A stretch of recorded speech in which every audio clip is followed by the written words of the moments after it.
بسم الله الرحمن الرحيم. ألف لام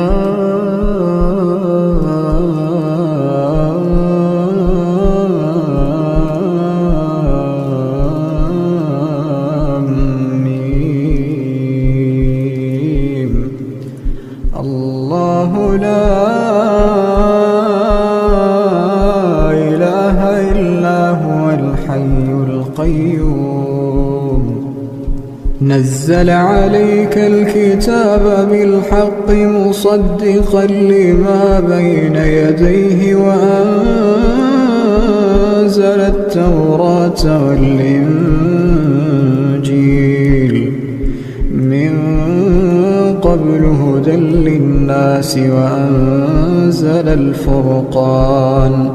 إن الذين كفروا بآيات الله لهم عذاب شديد والله عزيز ذو انتقام.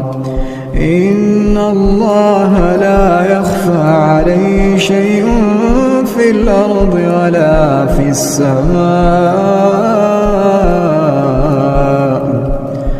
هو الذي يصوركم في الأرحام كيف يشاء.